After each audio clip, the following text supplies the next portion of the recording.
Voilà, rebonsoir à tous. Je pense bien qu'il est 17h10. On peut commencer rapidement cette séance de travail.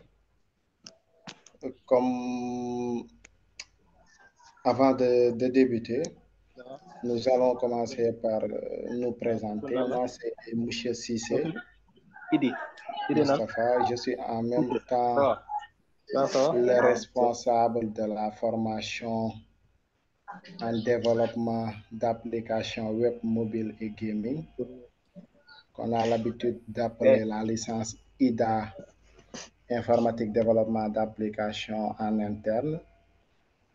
Je suis spécialiste en génie logiciel. Principalement, mes recherches tournent autour du data mining, extraction de connaissances et fouille de données.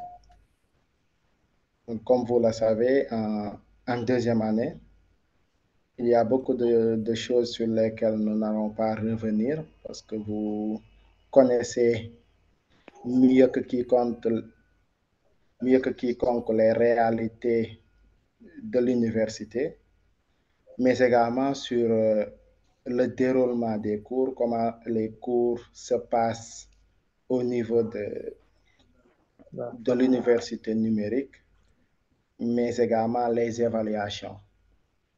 Donc nous, on peut que vous demander, parce que si vous êtes là, ça signifie qu'en première année, vous avez su faire le travail attendu. Nous, on va vous demander d'aller toujours dans ce sens, de faire davantage d'efforts, parce que plus vous avancez, plus les choses deviennent difficiles, deviennent compliquées, et la charge de travail également, naturellement, va augmenter. Donc, une implication maximale de la part des apprenants, ne pas tout attendre des formateurs, c'est très important. Il ne faut pas tout attendre des formateurs parce que ce qu'on vous donne à l'université, c'est une infime partie de ce dont vous aurez besoin, surtout dans le domaine du développement d'applications, qui est un domaine qui avance très vite. Les technologies de nouvelles technologies voient le jour. Et si vous n'avez pas cette autonomie, vous risquez de ne pas vous en sortir. C'est pourquoi il est très important pour un développeur, quelqu'un qui aspire à être développeur, d'être quelqu'un qui est autonome. Il vous faut cette autonomie. Cette autonomie doit se manifester par votre capacité d'aller vers l'information, d'aller vers les connaissances. Parce que si vous vous limitez uniquement à ce qu'on vous donne durant les séances de TD, vous n'allez pas vous en sortir. Ça, par expérience, je peux vous le garantir.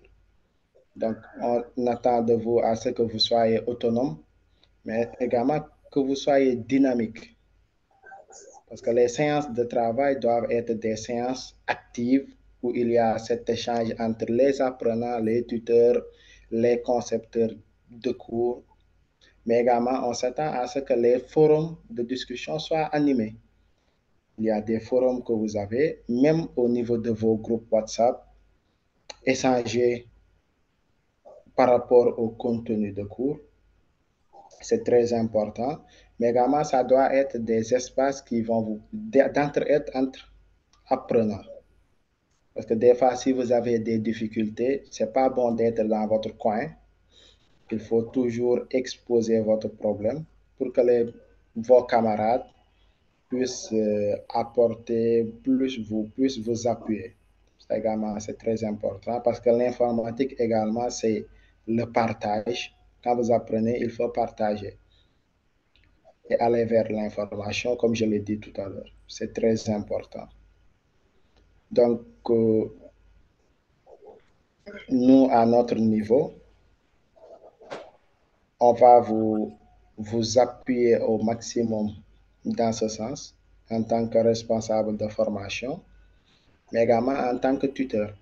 Parce qu'aujourd'hui, moi, je mets de côté l'habit du responsable de formation et je me mets à la place de l'enseignant associé.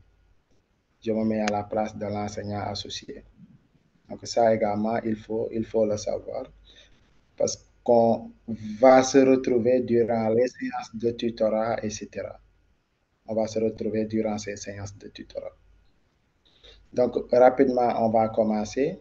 Le module qui nous, qui nous intéresse, c'est le module de modélisation. Oui, il y a quelqu'un qui a levé la main, je ne sais pas c'est qui. C'est moi, M. Cissé. C'est Mohamed Bamba Ndiaye, c'est le tutorat. Hey Bamba, comment vous allez? Ça va, vous allez bien? Ça va bien, merci. Et vous? Ça va, je vais bien, alhamdulillah. Ça faisait un moment. Je voulais simplement m'assurer si tout se passait bien. Donc, Ok, apparemment, ça se passe bien, apparemment, oui. d'accord. Donc, je vais me déconnecter et vous souhaiter un bon cours. Merci, merci. Donc, si je termine, j'arrête l'enregistrement. D'accord, c'est ça. Ok, ça marche, Bamba. Ok, Merci merci beaucoup. beaucoup. Ouais.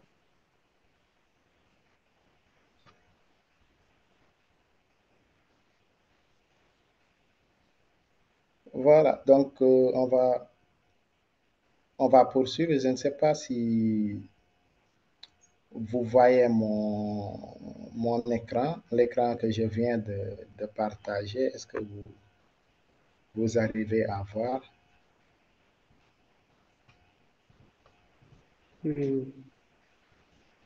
C'est bon pour le partage. Super. Bon, attendez, je l'ouvre.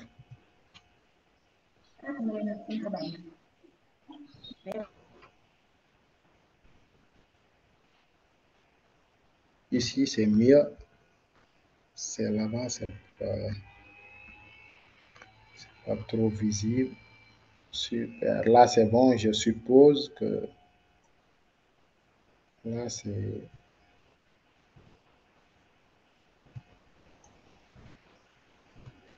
Je reçois des notifications. Voilà, c'est ici. Je pense bien que c'est bon. On peut poursuivre. Si vous arrivez à voir mon partage, c'est bon. Donc, ce cours principalement va traiter de ce qu'on appelle modélisation de base de données relationnelles. Après, il faut d'abord qu'on essaye de voir élément par élément. La modélisation, c'est quoi? C'est quoi une base de données? Pourquoi on parle de base de données relationnelles, etc. D'abord, il faut comprendre une chose, c'est le pourquoi de la modélisation. Pourquoi on fait la modélisation? C'est quoi la modélisation? Comme vous l'avez sûrement remarqué, quand on parle de modélisation, il y a la notion de modèle. Il y a la notion de modèle. Donc, un modèle, c'est quoi? Un modèle, pour faire simple, c'est quelque chose, un élément qui va matérialiser une chose bien définie. Donc, le modèle doit refléter la réalité. Comme vous le faites souvent, quand vous allez au niveau de votre tailleur et que vous souhaitez obtenir un habit, vous vous basez sur un modèle. Nous le faisons également pour nos coiffures. On propose, quand on va au niveau des salons de coiffure, il y a un certain nombre de modèles de coiffure que nous avons à disposition. Donc, un modèle reflète la réalité, ce que vous voulez faire en réalité. C'est ça l'objectif d'un modèle. Maintenant, pourquoi il est important dans ce domaine d'avoir des modèles? Pourquoi? Je vous donne un exemple simple. Supposons une fille qui part à un baptême. Arrivé au niveau du baptême, vous rencontrez une autre dame qui porte un très joli boubou et vous voulez obtenir le même modèle. Vous voulez que votre tailleur vous fasse le même modèle. À partir de ce moment, qu'est-ce que vous allez faire? vous avez deux possibilités. Soit vous vous dites, d'accord, moi je vais aller chez le tailleur, je vais lui expliquer le modèle que j'ai vu. À partir de ce moment, d'après les descriptions que je vais faire au tailleur, il va me coudre l'habit. À partir de ce moment, rien ne vous garantit qu'à la sortie, le tailleur va vous coudre l'habit qui répond à vos attentes. Parce que vous avez fait une description. Donc, le tailleur va coudre l'habit selon la description que vous lui donnez. Donc, à partir de ce moment, la chose la plus intelligente serait de faire quoi? Serait de demander à l'autre dame de vous donner la possibilité de la prendre en photo, de prendre le modèle en photo. À partir de ce moment, si vous allez au niveau du tailleur, c'est la photo que vous allez présenter au tailleur comme modèle. Et à la sortie, vous êtes sûr que le tailleur va coudre l'habit qui répond à vos attentes. C'est ça l'objectif d'un modèle. Et le modèle, la modélisation n'est pas quelque chose qui est limité uniquement au domaine de l'informatique. Non, on produit des modèles partout, dans tous les domaines de la vie de l'homme. Même lorsque vous faites la rédaction d'un mémoire, on vous donne un modèle de rédaction. Lorsque vous voulez construire une maison, vous vous basez sur un plan bien défini, etc., etc. Donc, on fait tout le temps de la modélisation. Des fois même, vous modélisez sans pour autant vous en rendre compte. Parce que un exemple que vu l'exemple que j'ai donné tout à l'heure, donc nous tous, on fait de la modélisation, que nous soyons hommes ou femmes. Donc, c'est quelque chose qui n'est pas étroitement lié, qui n'est pas étroitement lié au domaine de l'informatique. Mais attention, dans tous les domaines, la manière de modéliser peut être différente. Donc, la modélisation va être faite dans tous les domaines de la vie de l'homme, mais dans chaque domaine, il y a une manière bien définie de faire la modélisation. C'est ce qu'il faut retenir. Partout où on fait de la modélisation, que nous ayons au niveau des salons de coiffure, au niveau des tailleurs, au niveau des maçons, partout nous modélisons. Mais est-ce que la manière de modéliser est la même? Non. Donc, c'est ce qui va différencier la modélisation dans le domaine de l'informatique de la modélisation qui se fait dans un autre domaine. Ça, c'est très important à retenir. Donc, la modélisation, comme je l'ai dit tout à l'heure, va nous permettre de produire des modèles. Et ces modèles doivent refléter la réalité. Donc, vu l'exemple que j'ai donné tout à l'heure, la modélisation va permettre quoi? Va permettre à toutes les parties prenantes d'un projet de se comprendre. C'est ça l'objectif de la modélisation. Permettre à toutes les parties prenantes d'un projet de se comprendre. Pourquoi je parle de projet? Quand vous êtes dans le domaine de l'informatique, vu qu'on travaille aujourd'hui dans ça, dans le domaine de l'informatique, toujours on a ce qu'on appelle l'expression d'un besoin. Si une personne vient et exprime un besoin, à partir de ce moment, nous avons ce qu'on appelle un projet. Donc, un projet, ce n'est rien d'autre que l'expression d'un besoin. Si vous dites, je souhaite construire une maison, je veux partir au Canada, je souhaite épouser une femme, ainsi de suite, tout ça, c'est des projets. Donc, vous exprimez un besoin. À partir de ce moment, on est en face d'un projet. Donc, dans un projet, il y a maintenant les parties prenantes du projet, c'est-à-dire personnes qui interviennent dans ce projet. C'est ce qu'on appelle les parties prenantes du projet, les gens qui interviennent dans le projet. Donc nous aussi, on est dans le domaine de l'informatique. Il y a beaucoup de personnes qui interviennent dans le projet. La première personne qui intervient, c'est qui?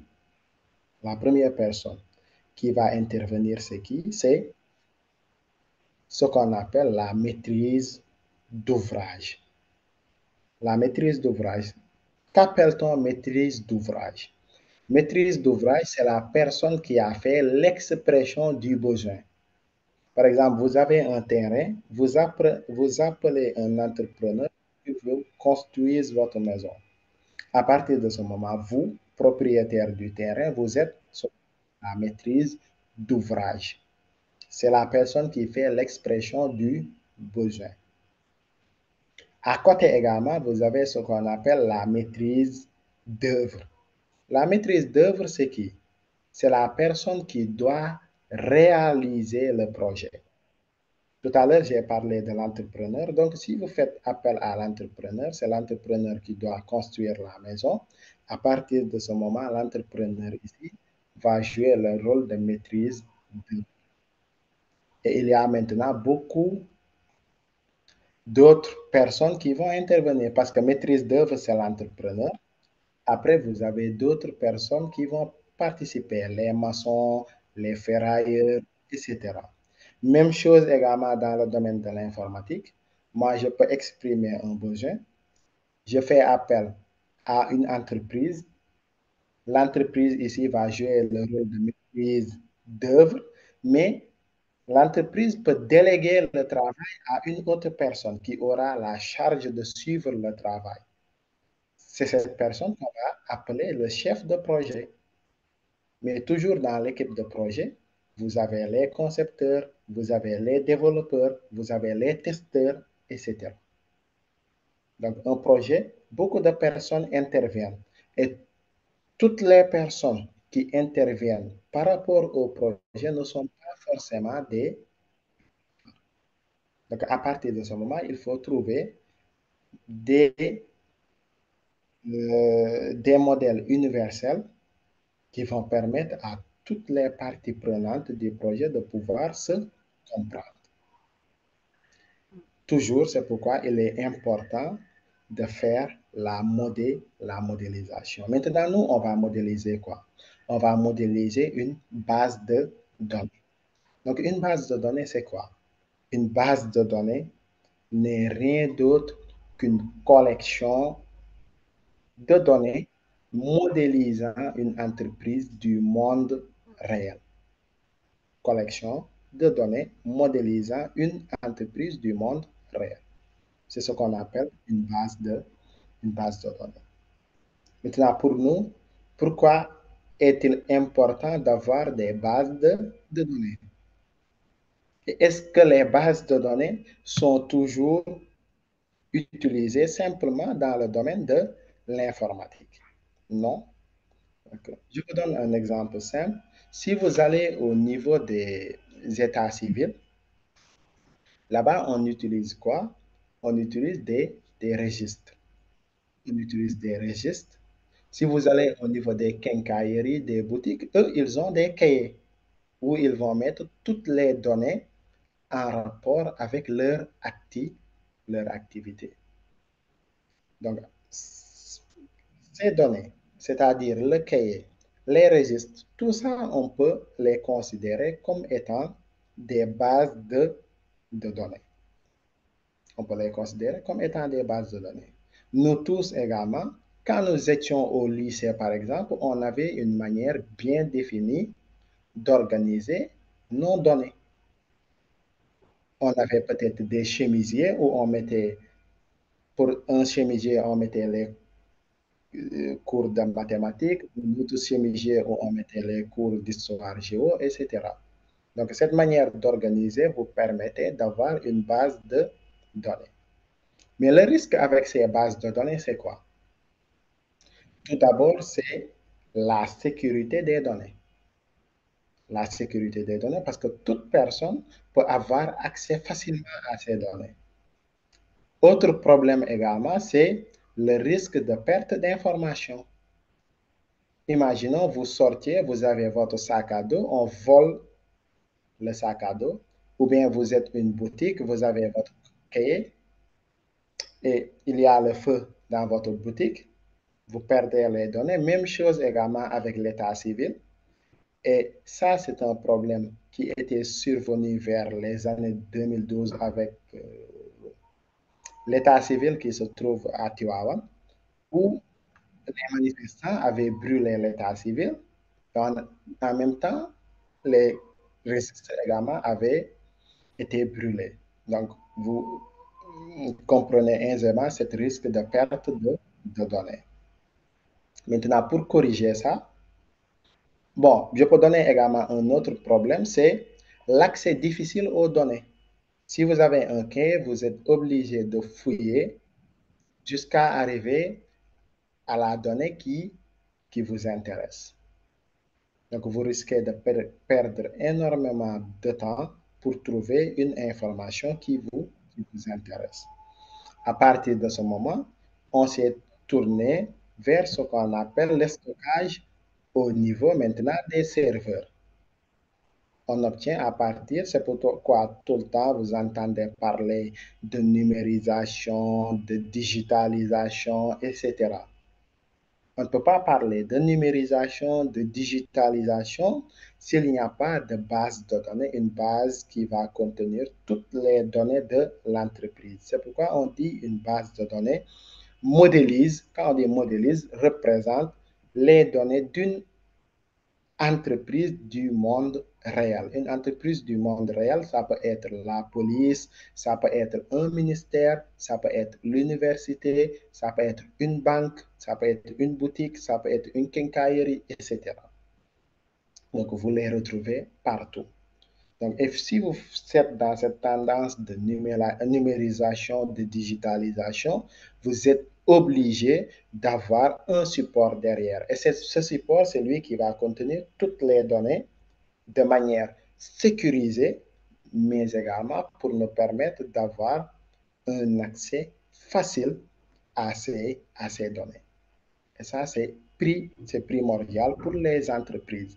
Quand on parle d'entreprise également, souvent on parle d'organisation. Quand vous rencontrez le terme organisation, il faut savoir qu'on fait référence aux entreprises.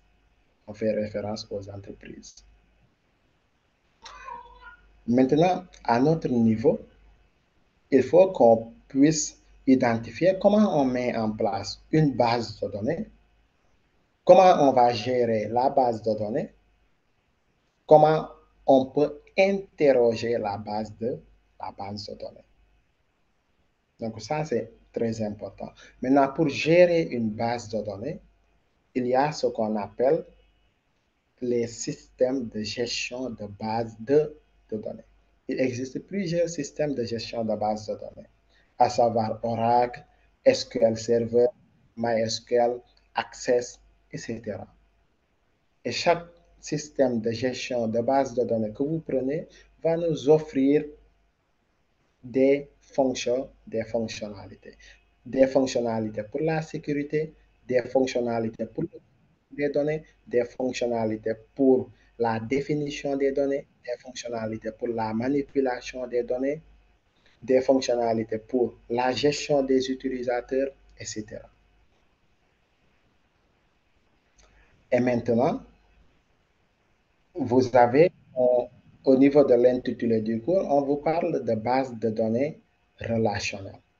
Donc, si on vous parle de base de données relationnelles, donc ça sous-entend que toutes les bases de données ne sont pas forcément relationnelles. Il y a des bases de données qui ne sont pas des bases de données relationnelles. Un exemple que je peux vous donner, c'est les bases de données orientées documents. C'est les bases de données orientées documents. D'accord? Il y a certains qui disent, bon, pour le moment, je n'ai pas partagé, je fais une présentation globale comme ça. Il y a les bases de données, par exemple, orientées documents.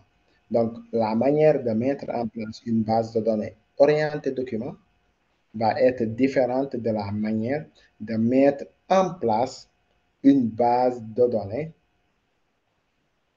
une base de données relationnelle, par exemple.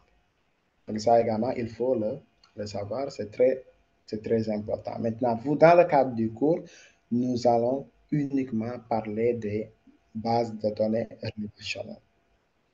Autre chose également qui est important, comme je l'ai dit tout à l'heure, c'est la modélisation.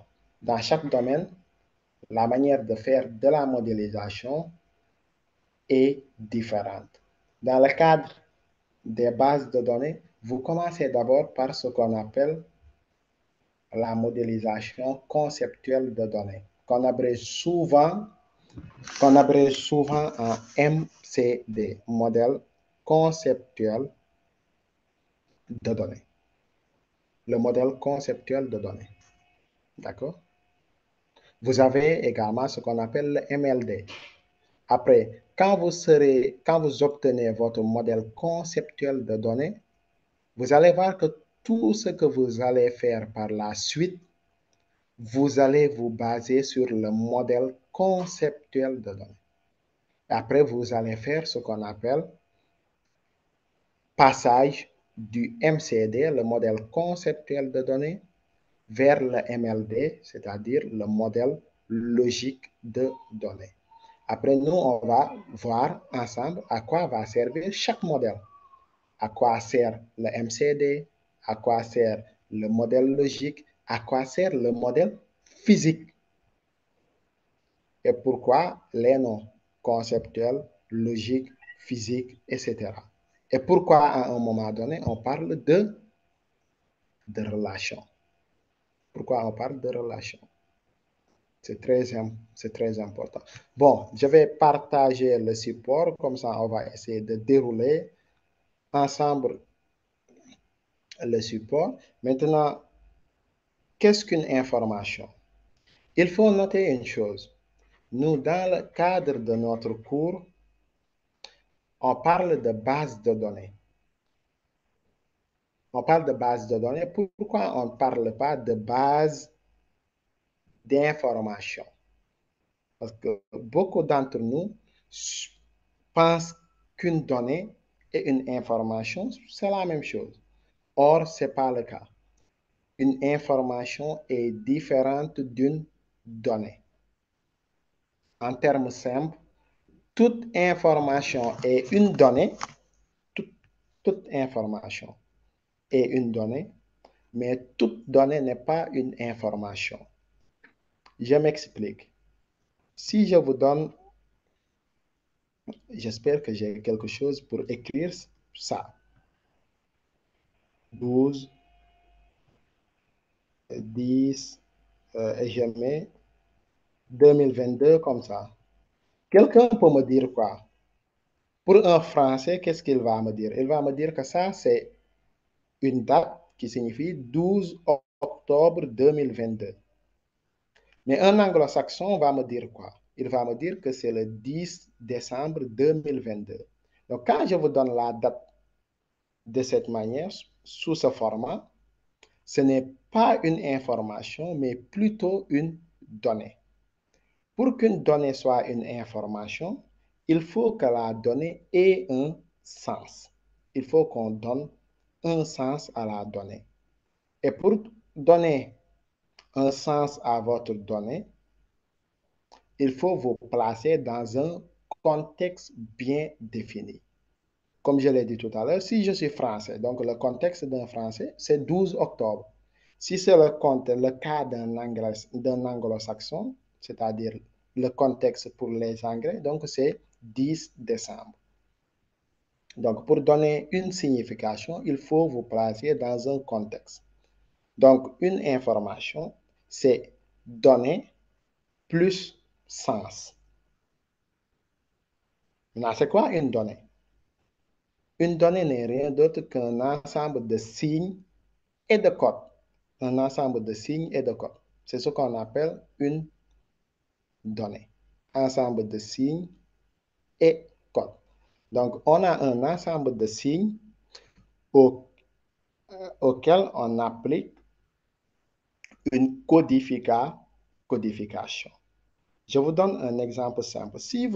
Lorsque vous utilisez le clavier de votre ordinateur, le code que vous utilisez, c'est ce qu'on appelle le code ASCII. Le code ASCII. C'est lui qui va vous permettre, qui va permettre à la machine plutôt, lorsque vous tapez A, de dire à la machine, ça c'est A. Par exemple, le A majuscule, son code ASCII c'est 65. Le B majuscule, code ASCII 66. Le C majuscule, code ASCII 67, etc. Donc, vous avez un code qui va et un ensemble de signes. Les signes A, B, C, D, 1, 2, 3, apostrophe, guillemets, etc. Plus maintenant, la codification, le code ici, c'est le code ASCII. Donc, une information est différente d'une donnée. Pour qu'une donnée soit une information, il faut que la donnée ait un sens. Et pour donner un sens à la donnée, vous vous placez dans un contexte. Donc, c'est ça la différence majeure entre information et données. Maintenant, tout le temps, on parle de système d'information, de système de gestion de bases de données, de réseau, etc. Donc, c'est quoi un système? Un système, de manière simple, c'est un ensemble d'éléments en interrelation. Un ensemble d'éléments en interrelation qui sont en relation entre eux.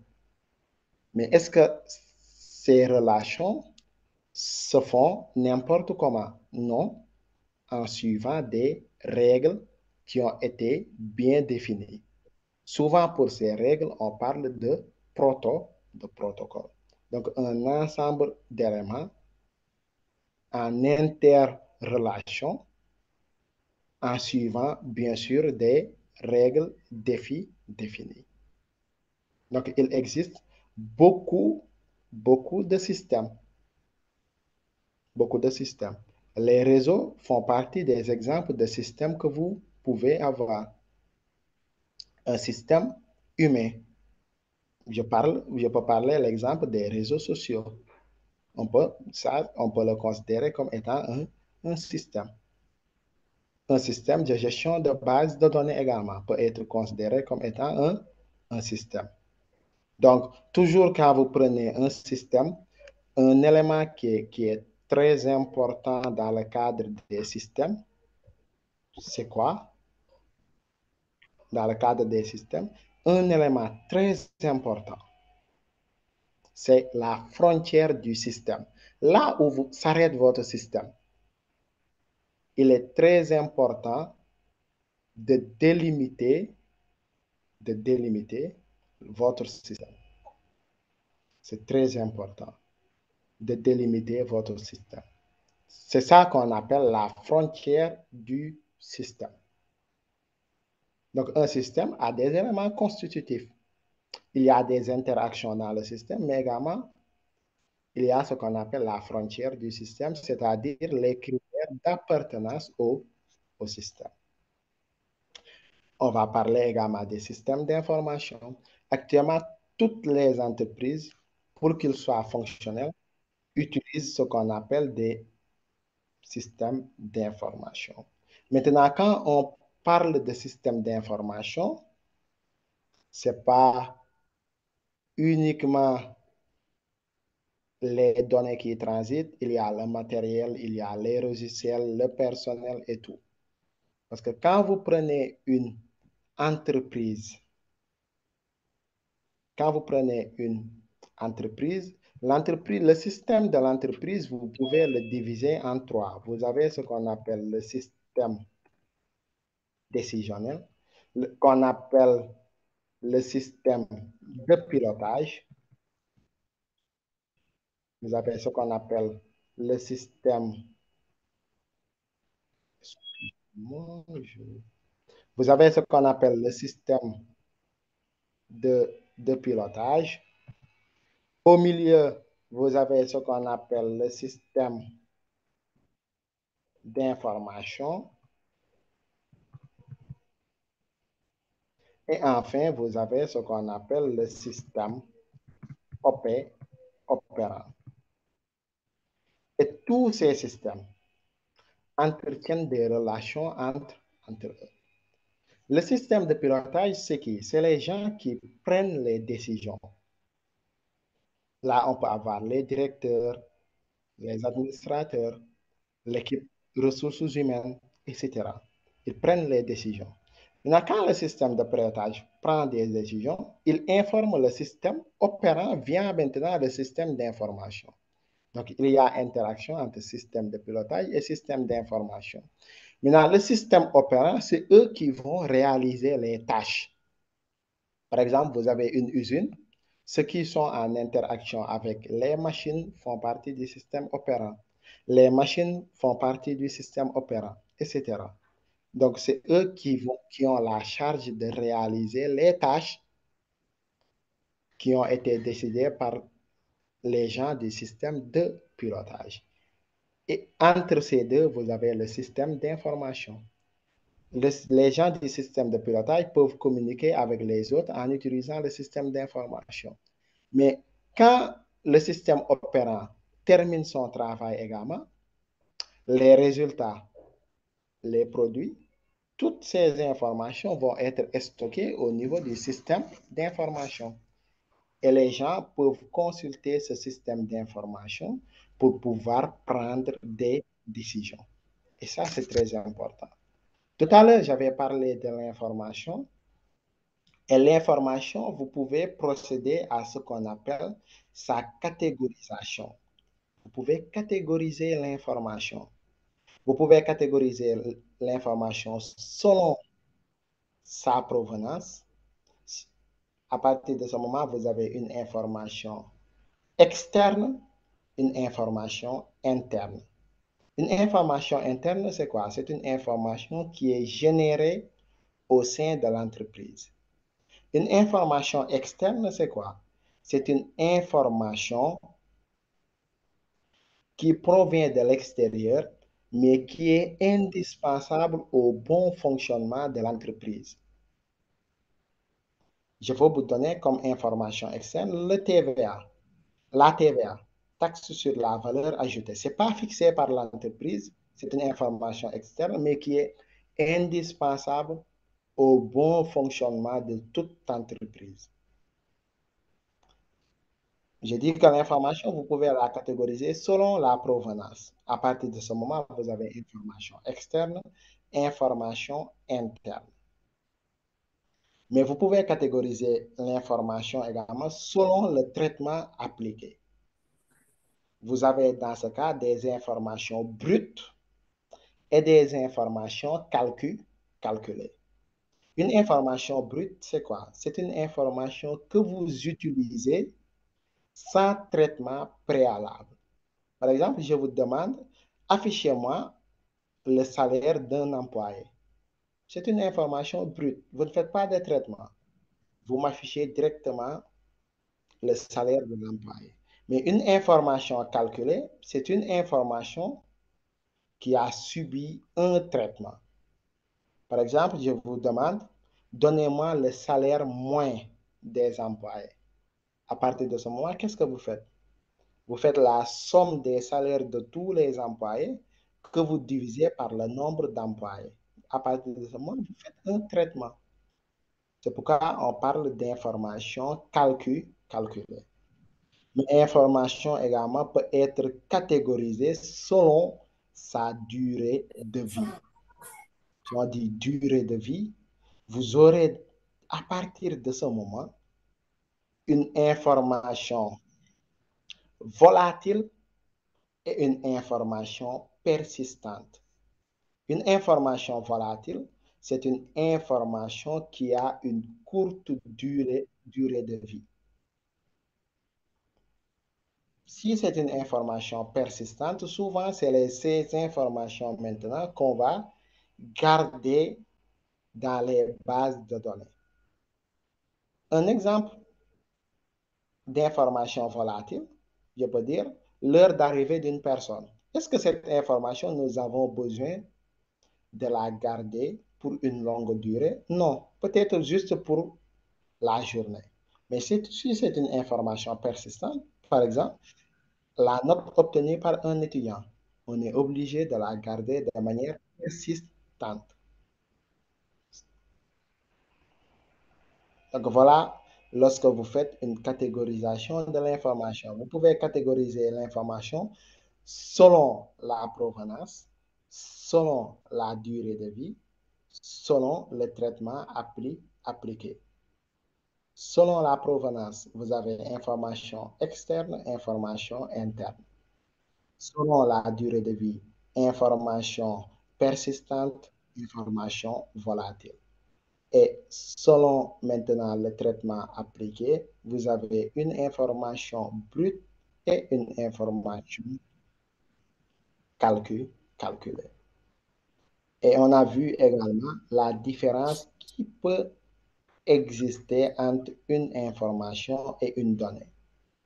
Une information, comme on l'a vu, c'est une donnée qui a un sens. Donc, toutes les informations sont des données, mais toutes les données ne sont pas des informations. Information égale donnée plus sens. Bon, après, vous avez la possibilité de télécharger le cours. D'accord? Vous avez la possibilité de télécharger toujours.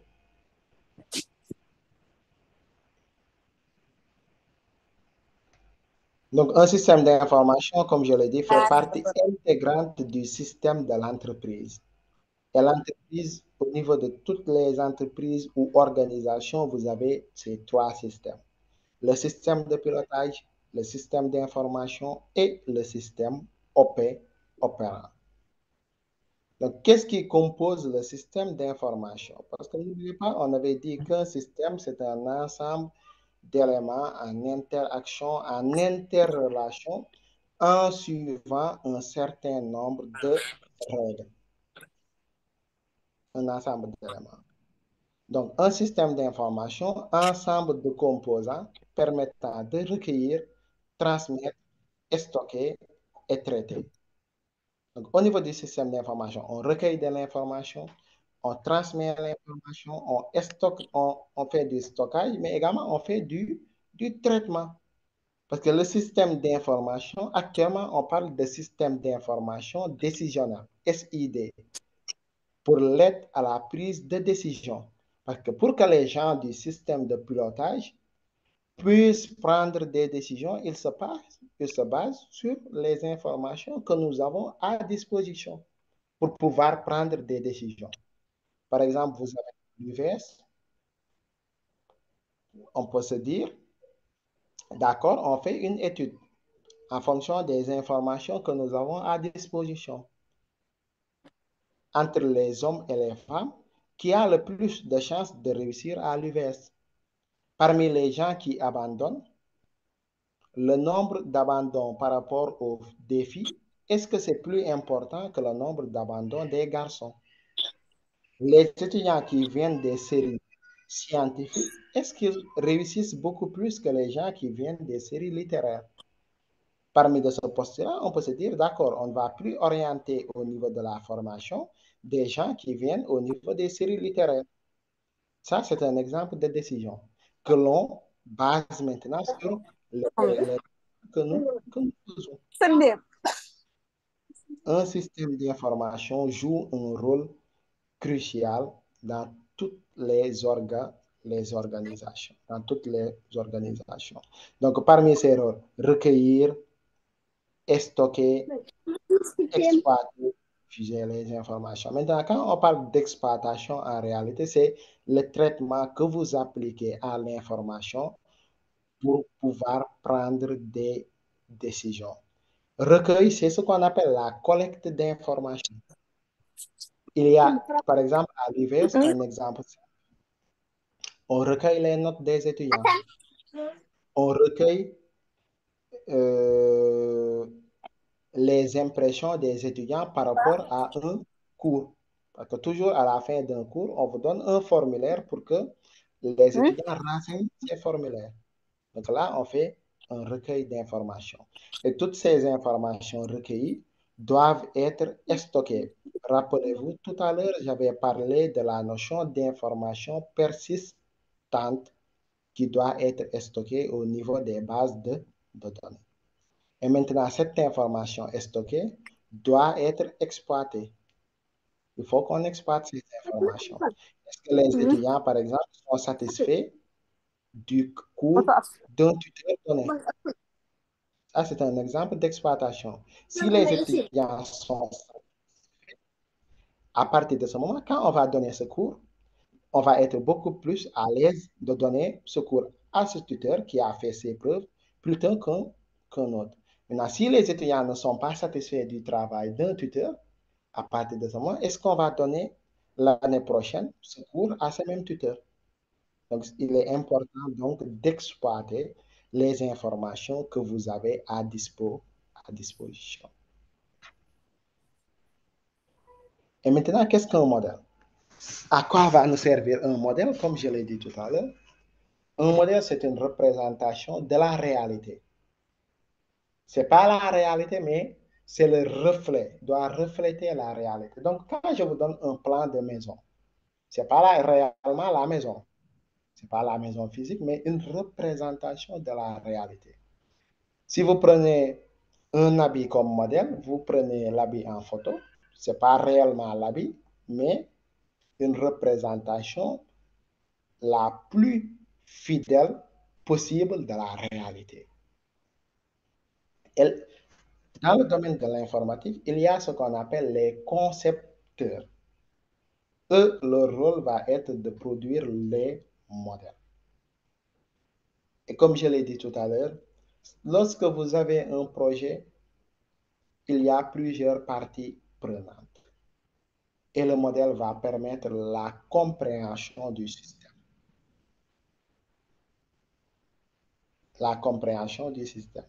On va vous présenter le système dans les moindres détails, tout en réduisant la complexité, parce que ce que vous avez devant vous est beaucoup plus simple à appréhender que quelque chose que vous n'avez pas sous vos yeux. Lorsque je viens, par exemple, pour l'exemple que j'ai donné tout à l'heure, avec l'habit, lorsque vous venez pour l'expliquer au tailleur, ça peut paraître complexe.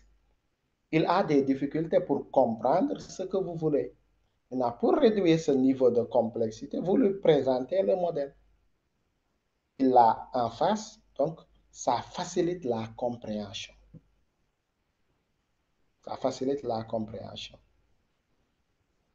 Et comme je l'ai dit tout à l'heure, les modèles, on les retrouve partout. Partout. Dans le domaine de la santé, dans le domaine de l'ingénierie, des bâtiments, dans le domaine de l'informatique, dans tous ces domaines, on retrouve ces modèles. Et nous, les modèles que nous allons utiliser, c'est pour concevoir notre base de données, on va commencer par ce qu'on appelle le modèle conceptuel de données. Le modèle conceptuel de données, c'est ce qu'on va appeler le modèle entité-association, entité-relation. Après, on va voir c'est quoi une entité, c'est quoi une association ou une relation, c'est quoi un attribut, c'est quoi le modèle relationnel, pourquoi on parle de relation, c'est quoi une colonne, c'est quoi une clé, etc. On va essayer de revenir sur tous ces éléments. Donc la modélisation, dans modélisation, vous avez modèle. Et la modélisation, comme on l'a vu, c'est la mise en œuvre d'un modèle. Donc quand on fait la modélisation, on produit des modèles. Et ces modèles, comme tout à l'heure, on fait une représentation virtuelle d'une réalité. Aussi simple que ça, pour permettre de réduire le niveau de complexité, pour faciliter la compréhension. Et maintenant, une base de données, comme on l'a vu, ensemble de données modélisant une entreprise du monde réel. C'est la définition la plus simple que vous pouvez avoir d'une base de données. Ensemble structuré de données enregistrées, pas ici structuré d'informations, de données plutôt, enregistrées, mises à la disposition de manière sélective.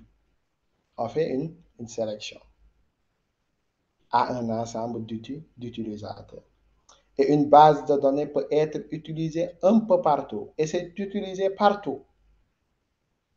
Avec les postes de santé, les ministères, la présidence, les universités, les écoles de formation, les établissements scolaires, les bibliothèques, un peu partout.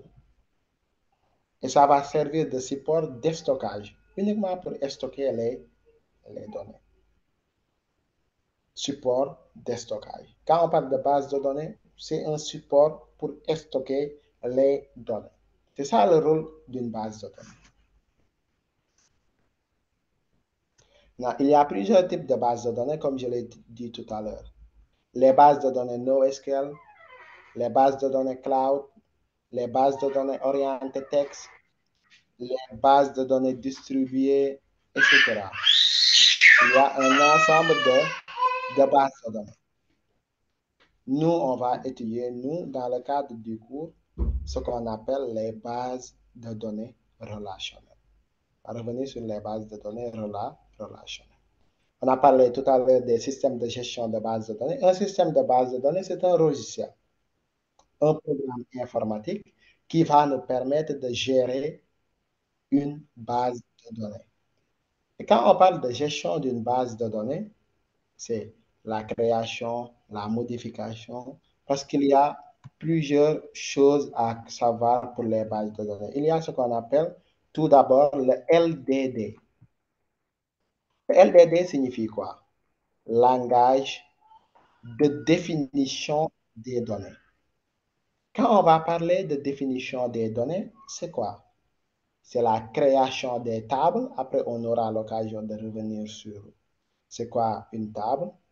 La création des attributs, la modification de la structure d'une table, la création des relations entre les différentes tables, etc.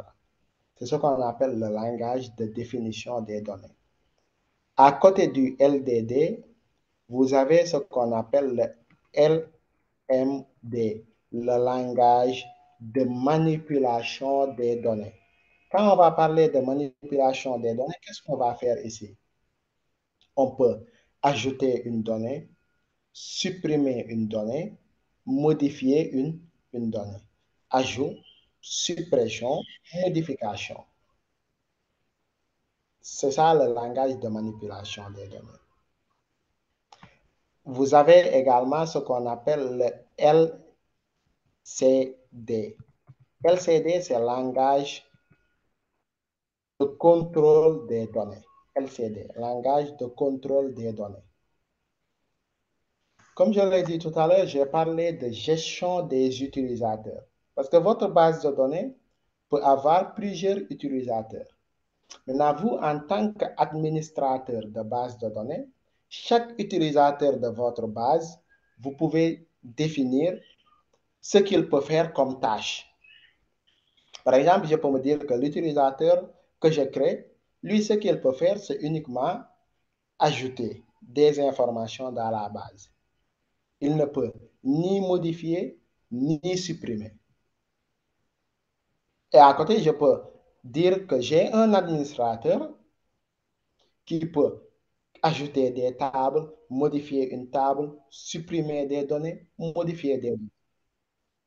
Tout le temps, vous avez ce cas au niveau des banques. Si vous avez un problème, on vous demande d'aller dans les bureaux à l'intérieur. Pourquoi? Parce que les caissiers n'ont pas accès à certaines informations. Ça, c'est le langage de contrôle des données. Et en plus de cela, vous avez le langage d'interrogation des données. Parce que vous stockez des données dans la base. Après, à un moment donné, il faut que vous soyez en mesure d'interroger ces données. C'est-à-dire, par exemple, je gère une université, je stocke des étudiants, je stocke des professeurs, je stocke les notes des étudiants, mais à un moment donné, je dois être en mesure d'interroger la base de données pour qu'ils me disent quel est l'étudiant, quel étudiant a obtenu la plus grosse note, la plus grande note pour le module de base de données, par exemple. Quels sont les étudiants qui n'ont pas validé tel module? Affichez-moi la liste des professeurs qui peuvent dispenser le cours de modélisation, par exemple. Ça, c'est des interrogations. Vous interrogez la base de données. Parce que rappelez-vous, tout à l'heure, j'avais parlé du problème d'efficacité. On avait parlé du problème d'efficacité. Maintenant, pour le problème d'efficacité, on avait dit qu'une base de données, ce n'est pas toujours le cas. On n'est pas toujours obligé de mettre la base de données dans un serveur. D'accord. J'avais donné l'exemple des registres, des cahiers qu'on peut utiliser comme base de données. Et qu'est-ce qu'on avait dit?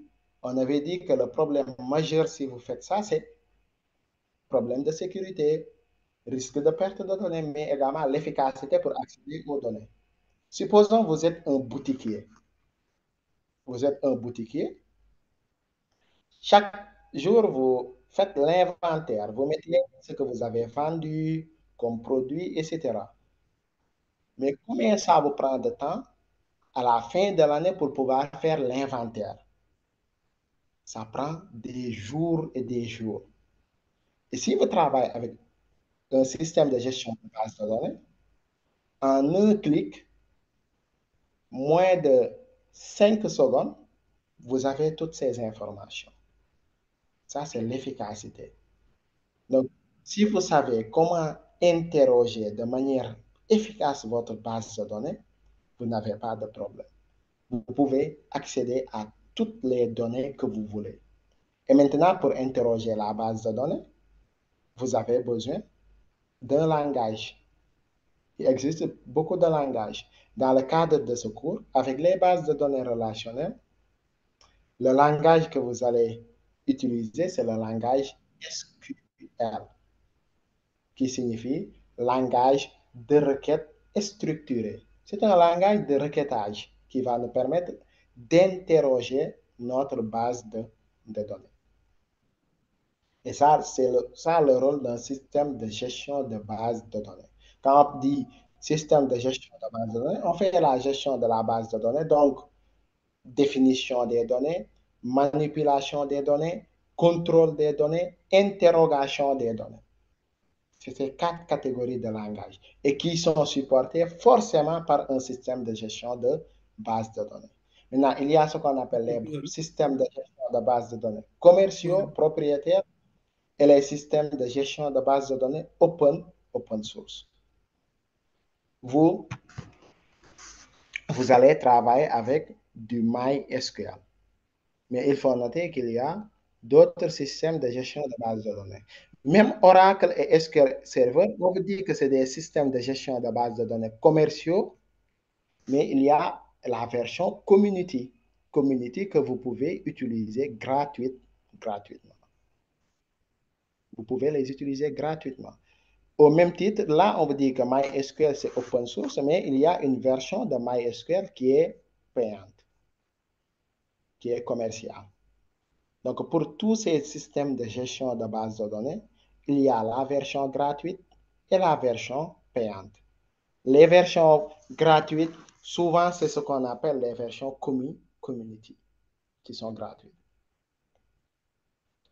Maintenant, toujours, vous avez votre ordinateur et le système de gestion de base de données va servir d'interface pour accéder à votre base de données.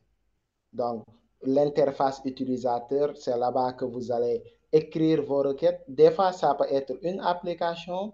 Des fois, ça peut être la console.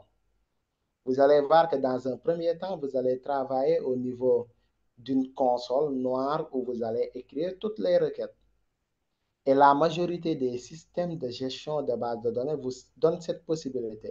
Soit vous travaillez au niveau de la console, soit vous utilisez, bon, je ne sais pas si j'ai désinstallé entre-temps mon MySQL, malheureusement, je l'ai désinstallé parce que j'ai réinstallé ma machine, mais je peux toujours vous montrer l'interface MySQL, hein, ou la console. Là, c'est l'interface de MySQL. Ça, c'est les fenêtres où vous pouvez manipuler facilement les éléments pour pouvoir y accéder. Mais également, il y a à côté l'interface console qui est noire où vous allez faire tous les traitements qui se représentent de cette manière également. Donc, toujours, il y a ces deux possibilités. Soit vous utilisez l'interface utilisateur, soit vous avez l'interface gras, sinon vous avez la console. Mais vous allez voir qu'il y a des traitements que vous ne pouvez pas faire au niveau de l'interface utilisateur. Il faut maîtriser les commandes pour pouvoir les faire avec l'interface console. L'interface console est beaucoup plus avancée. Des fois, dans les films, c'est ce que vous voyez, on met des requêtes, vous avez beaucoup d'informations qui défilent. Vous croyez que c'est quelque chose de très grave. Alors, par exemple, vous avez ici l'intervalle. Par exemple, je fais quelque chose, une requête comme ça, vous avez des informations qui défilent, vous croyez que c'est quelque chose de très méchant, alors qu'en réalité, ce n'est pas le cas. En réalité, ce n'est pas le cas. Voilà. Donc, c'est ces choses que vous avez là. Je suis en train d'afficher tous les fichiers qui se trouvent au niveau de mon ordinateur. Des fois, ce n'est pas des choses qui sont fameuses, c'est des choses qui sont assez simples. Voilà. Donc, pour vous, naturellement, je pense bien que la majorité d'entre vous, bon, je ne sais pas maintenant d'où vient le problème d'accès, malheureusement, parce que je ne gère pas cette partie. Bon, de toute façon, ça, c'est juste un cours magistral, histoire de commencer, de faire une introduction générale par rapport au cours. Et vous aurez les séances de tutorat classiques qui vont revenir. Vous avez des tuteurs qui vont se charger maintenant de faire le cours avec vous, entrer dans les détails. Donc, moi, je fais juste une présentation globale. Donc, pour les gens qui ne parviennent pas à accéder également, c'est pas trop méchant. Je pense bien que également, c'est quelque chose qui va être disponible au niveau de la chaîne YouTube de l'UVS. Après, il faut vérifier une fois qu'on va arrêter l'enregistrement. Je pense bien que vous aurez accès à ça. Donc, un système de gestion de base de données va jouer le rôle d'interface entre l'utilisateur et la base de données physique. Donc, vous avez trois niveaux principalement, le niveau interne, le niveau conceptuel et le niveau externe de votre de, de données. Donc, nous, on est au niveau conceptuel. La vue, c'est quoi? La vue, c'est simplement la partie visible par l'utilisateur. Tout à l'heure, j'ai parlé de la console, d'accord? Mais également, j'ai parlé d'une interface attrayant utilisateur facile à utiliser. Par exemple, pour les gens qui ont l'habitude d'utiliser PHP-MyAdmin, quand vous développez avec du PHP. Là-bas, vous avez l'interface MySQL facile à utiliser. Vous n'avez pas besoin d'écrire des requêtes. Mais vous allez voir qu'il y a certaines requêtes, forcément, vous êtes obligé d'utiliser la console. C'est forcé. Et maîtriser le langage SQL. Donc, lorsque vous apprenez le langage SQL, moi, ce que je vous conseille, c'est de mettre de côté l'interface utilisateur et de travailler au niveau de la console. Ça va vous permettre d'avoir une bonne maîtrise du langage SQL. Une bonne maîtrise. Ce cours, c'est principalement un cours de modélisation, mais vous allez voir qu'à la fin du cours, on va aborder la partie algèbre relationnelle, SQL, etc.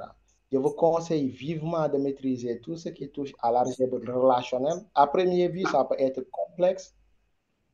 Moi, comme j'ai l'habitude de le dire aux étudiants, l'algèbre relationnelle joue le même rôle que l'algorithme pour un programmeur. Pour quelqu'un qui souhaite maîtriser les requêtes, les langages de requêtage, il doit être en mesure de comprendre l'algèbre relationnelle. Avec l'algèbre relationnelle, vous allez voir que vous allez écrire vos requêtes sans pour autant utiliser un langage de programmation. Donc, peu importe après le langage de requête que vous avez, si vous avez bien matérialisé votre requête avec l'algèbre relationnelle, peu importe le langage de requête, ça va fonctionner. Et ça, c'est très important. Donc, en gros, c'était principalement ça pour ce cours, hein, pour cette séquence d'introduction par rapport à la modélisation. Donc, pour ces cours, on va faire deux séquences ensemble. Donc, pour la première séquence, j'avais jugé nécessaire de faire une introduction générale par rapport au cours. Maintenant, pour la seconde séquence, ce qu'on va faire, c'est revenir un peu sur la modélisation conceptuelle, la modélisation logique, la modélisation physique de données, et revenir un peu sur certains aspects du langage SQL pour que vous compreniez mieux comment les choses se passent. D'accord? Voilà, s'il y a des questions, vous pouvez poser vos questions. S'il y a des questions, soit vous demandez la parole. Bon, moi, j'arrive pas à voir les mains levées. Il y a quelqu'un qui a levé la main, j'arrive pas à le voir. Bon, pour celui qui a levé la main, il peut prendre la parole. Bonjour, Il peut monsieur. prendre la parole. Je sais pas c'est qui. Attendez, Malik, attendez que j'allume mon boulot. Patientez 2 minutes le temps que j'active au... Voilà, là c'est bon, là c'est bon. Vous pouvez parler. Malik, allez-y. N'oubliez pas d'activer votre micro. Oui, bonjour, monsieur. Je voulais demander, est-ce que c'est obligatoire qu'on télécharge MySQL sur notre ordinateur? Est-ce qu'on est obligé pour mieux comprendre Bon, je ne sais pas si c'est à mon niveau ou pas, mais je ne vous reçois pas malheureusement. Ce n'est pas pour les autres, pour l'étudiant qui a levé la main. Il faut activer votre micro. Je demandais, est-ce qu'on peut télécharger MySQL? Ou bien si vous avez le lien pour le télécharger,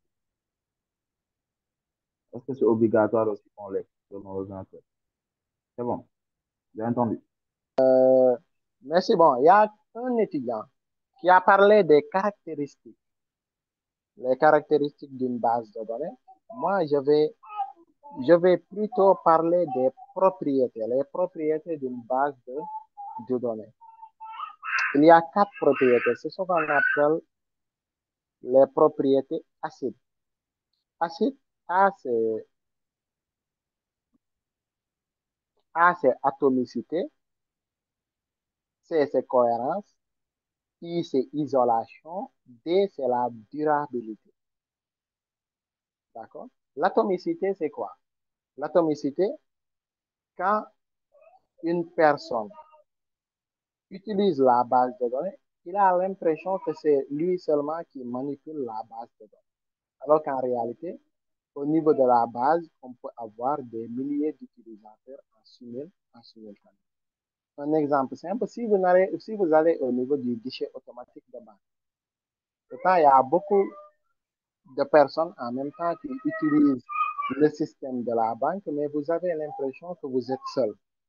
L'isolation, c'est quoi? L'isolation, c'est tant que vous n'avez pas fini votre traitement, on ne va pas apporter de modification à la base de données. Soit un traitement. Là, on parle de transaction. Quand vous entendez parler de transaction, ce n'est pas uniquement le fait d'envoyer de l'argent, mais là, une transaction au niveau également de la base de données, on parle de transaction. Tant qu'une transaction est complètement faite, ou bien elle n'est pas du tout faite. Un exemple simple également, si vous allez au niveau du GAP, vous demandez à retirer, vous mettez la somme que vous désirez retirer et tout. Après, à un moment donné, vous faites annuler. Lorsque vous faites annuler, à partir de ce moment, on ne vous débite pas du montant que vous avez saisi parce que la transaction n'a pas été totalement faite. Donc, ça, c'est le principe de l'isolation. La durabilité, c'est la cohérence authentiquement. Lorsque vous venez, vous trouvez la base de données dans un état cohérent. Lorsque vous terminez également votre transaction, la base de données doit être mise, la base de données doit être dans un état qui est cohérent. La base de données doit être dans un état qui est cohérent. La base de données doit être dans un état qui est cohérent. D'accord? Un exemple de cohérence, c'est quoi? Toujours pour le cas du GAP. Supposons que vous avez 100 000 francs au niveau de votre compte et que vous débitez 50 000 de votre compte. Vous débitez, vous retirez 50 000 de votre compte. Donc, au niveau de votre compte, on ne doit plus retrouver ces 100 000 francs, mais on doit retrouver 50 000 francs. Donc, ça, c'est le principe de la cohérence des données. D'accord? C'est le principe de cohérence des données. Autre chose maintenant, c'est la durabilité. La durabilité maintenant, c'est les informations. Tant que vous ne les supprimez pas de la base, tant que vous ne les supprimez pas, doivent continuer à exister au niveau de votre base de données. Ça, c'est le principe de la durabilité. Donc, les propriétés, c'est ces quatre. Les propriétés classiques. Atomicité, cohérence, isolation et durabilité.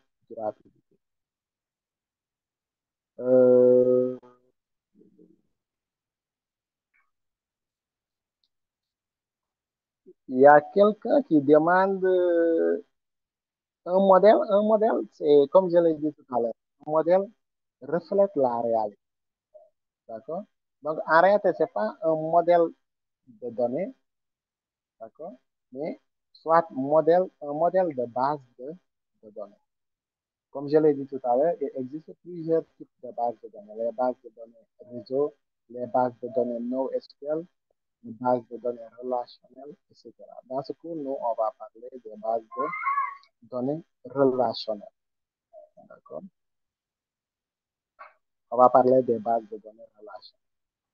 Maintenant, un modèle, comme je l'ai dit, doit refléter la réalité. Vous travaillez en équipe, il faut une meilleure compréhension de la chose, mais également une réduction de la complexité. Okay. Si vous ne modélisez pas, on va être obligé de vous faire une description textuelle ou bien la personne va parler pour vous décrire ce que et à partir de ce moment, rien ne garantit qu'il y aura un succès. D'où l'importance de faire la modélisation pour réduire les niveaux de.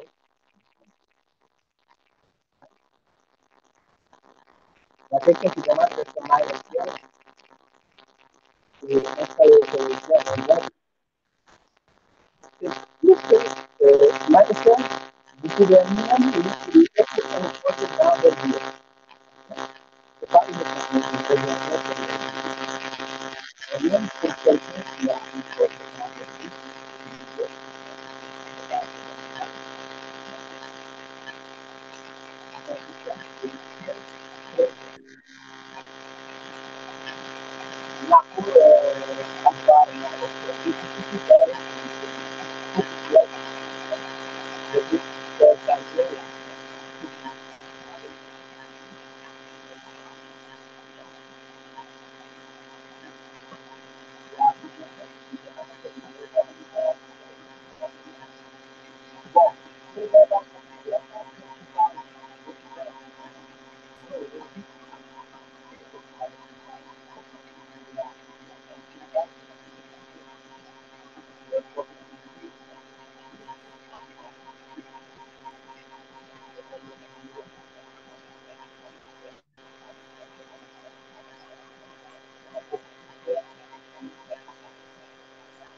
Là, c'est bon?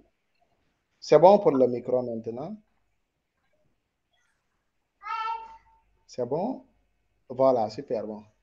Entre-temps, le micro avait changé, ça a utilisé directement mon Bluetooth. Oui, c'est bon. Je vous entends. Super. Bon, je On vous entend. reviens toujours au niveau de la question. Maintenant, pour les inconvénients, peut-être moi, je vais parler de l'aspect sécurité, parce qu'il n'y a pas d'inconvénient majeur, mais la sécurité des données. Parce que la sécurité, tout à l'heure, on avait parlé du langage de contrôle des données. En plus de cela, il y a des gens qui sont spécialisés en cybersécurité et tout. Mais comme vous le savez, quand un élément est en réseau, il n'est pas à l'abri des problèmes de sécurité. D'accord? Moi, je vais aller beaucoup plus dans ce sens avec les problèmes de sécurité. Hmm. Puis, celui qui désire enregistrer le cours, il n'y a pas de souci. Mais je pense bien qu'après également, le cours sera disponible au niveau de la chaîne YouTube de l'université normalement. Bon, une requête SQL, c'est simplement lorsque vous interrogez la base de données.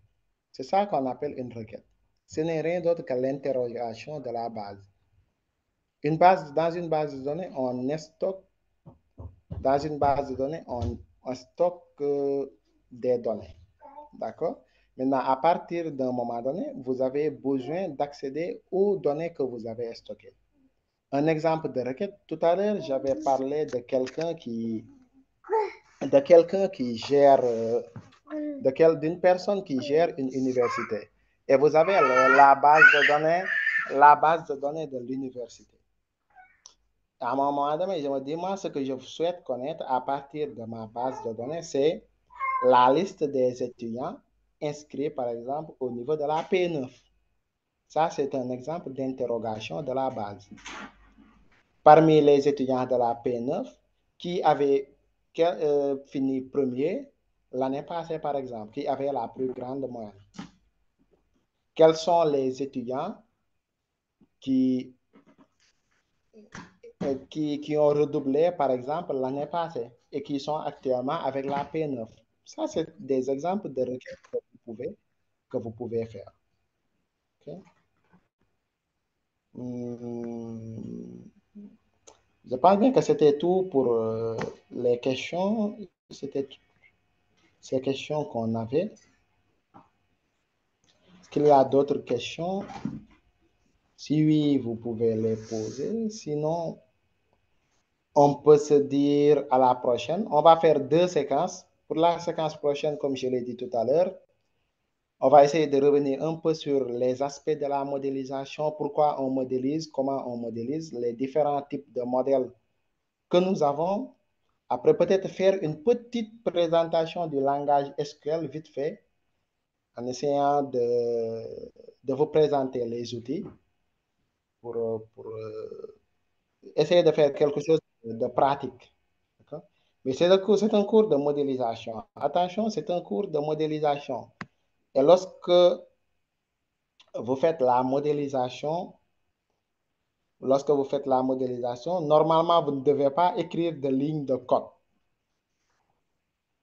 À côté, vous avez un autre cours qui parle de langage SQL.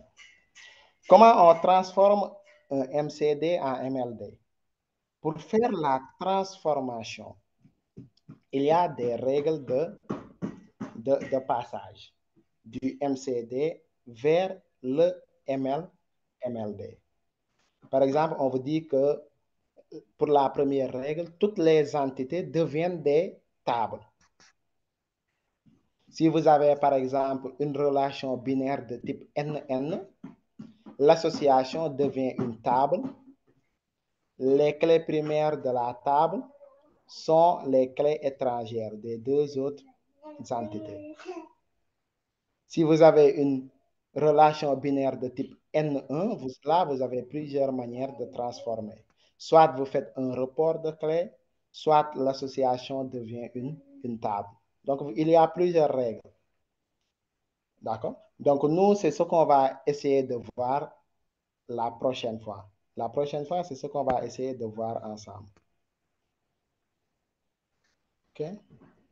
Comment protéger? Attention, il ne faut pas mélanger. Comme je l'ai dit tout à l'heure, pour ce cours, c'est un cours de modélisation. Après, vous avez un cours de langage SQL. Pour le cours de langage SQL, maintenant, vous allez entrer beaucoup plus en détail sur ces éléments. Mais nous, la sécurisation simple que nous pouvons faire, c'est le contrôle des données, la gestion des utilisateurs. Après, maintenant, il y a des notions beaucoup plus avancées de sécurité que vous ne voyez pas. Que maintenant, c'est des personnes qui font sécurité. Comme vous le savez, il y a des gens qui sont spécialisés en sécurité informatique. Même si vous devez connaître le minimum en sécurité. Quand vous développez une application, il y a, au niveau de la formation, en semestre 5, un cours de sécurisation et optimisation des applications. Quand vous faites les bases de données, il y a le langage de contrôle des données, la gestion des utilisateurs, etc. Donc, il y a cet aspect sécurité, mais pour aller beaucoup plus loin dans le domaine de la sécurité, il y a ce qu'on appelle le domaine de la sécurité informatique. Il y a quelqu'un qui demande que signifie LMD, LDD. LMD, c'est langage de manipulation des données. LDD, c'est langage de définition des données. Okay? Au niveau des langages de définition des données, c'est la création des tables, l'ajout des attributs, la modification de la structure des tables. Langage de manipulation des données, c'est ajout, modification, suppression. C'est ça qu'on appelle manipulation des données. Okay? Après, on va essayer de revenir sur ces aspects.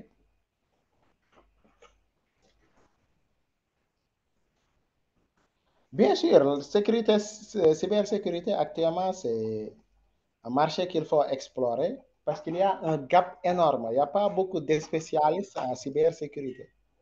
Il n'y a pas beaucoup de spécialistes. Donc, moi, je vous conseille vivement de le faire. Il n'est pas interdit quand vous faites la licence 3, vous obtenez votre licence, de changer de spécialité pour aller faire cybersécurité et même faire du cloud computing. C'est très, très important. Bon, quand on fait maintenant cybersécurité, durant votre formation, même si après, quand vous allez commencer à travailler, ça ne va pas beaucoup revenir, c'est les notions en mathématiques. Les notions en mathématiques qui vont revenir. Donc, quelqu'un qui fait cybersécurité doit être bon en maths. Même si maintenant, quand vous commencez à travailler, vous allez voir que vous allez utiliser des outils pour faire tout ce qui est sécurisation. Mais durant votre formation, on va beaucoup vous fatiguer avec des maths, des physiques, etc. Vous devez être bon en ça. Et même dans des notions en réseau. Oui, le cours est enregistré, c'est enregistré. Acide, c'est bon, c'est en anglais, mais en français, c'est atomicité, cohérence, isolation, durabilité. Mais c'est en anglais. Atomicity, cohérence, etc.